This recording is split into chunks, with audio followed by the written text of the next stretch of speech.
तो भारत नाम पड़ा भरत के कारण। ये भरत भी अपने पिता की तरह ज्ञानी हुए और अपने पिता के मार्ग पर चले, राज्य को छोड़ करके वन में जाकर के तपस्या करने लगे। लेकिन देखो, वन में जाकर तप करने के लिए बैठे तो माया कहां से लपेट लेती है जीव को, ये इस कथा से सीखो।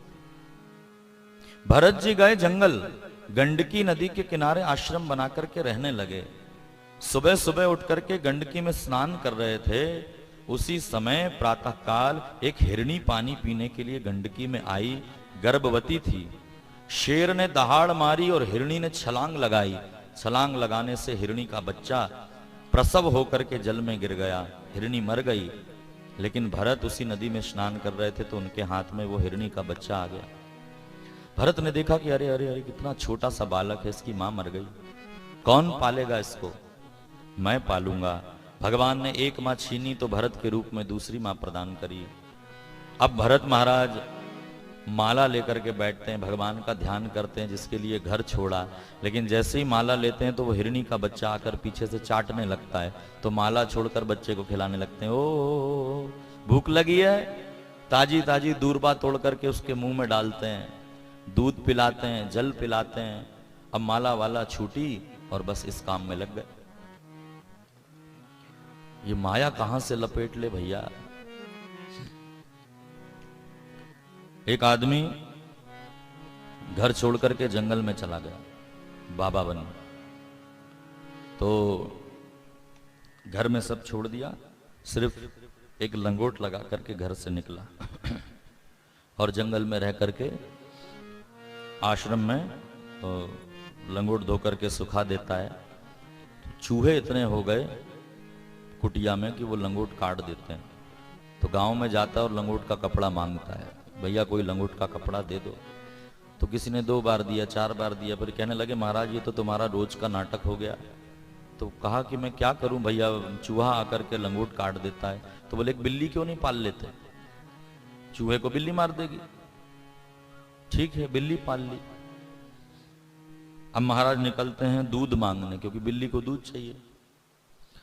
तो 2-4 लोगों ने दूध दिया, फिर कहा कि महाराज तुम्हारा रोज का हो गया है, बिल्ली के लिए दूध मांगने चले आते हो।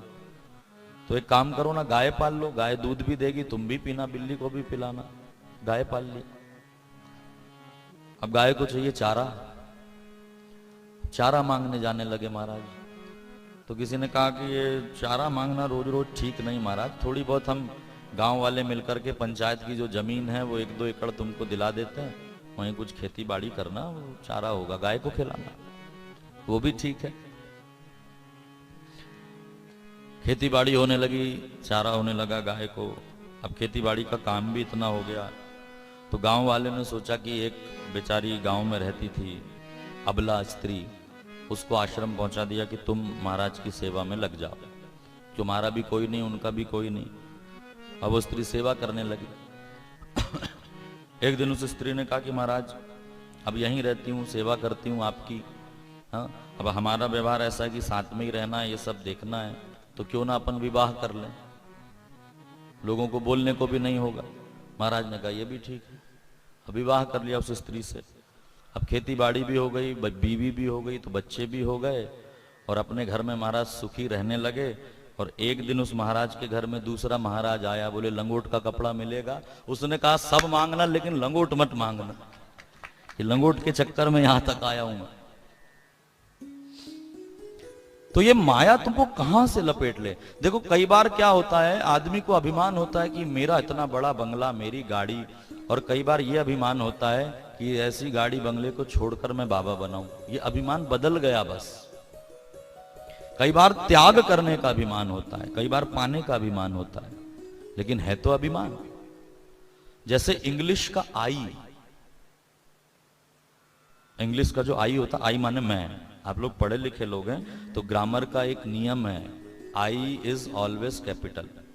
सेंटेंस के बीच में भी जो आई लिखते हैं ना, मैं, वो कैपिटल होता है, ऐसा बनता है। और आई की एक तकलीफ है मैं की, कि वो उल्टा है कि सीधा पता नहीं चलता, उल्टा भी वैसे ही बनता है, सीधा भी वैसे ही बनता है। तो अहंकार भी कभी उल्टा और सीधा होता, वो पता नहीं चलता, लेकिन रहता वैसा ही है।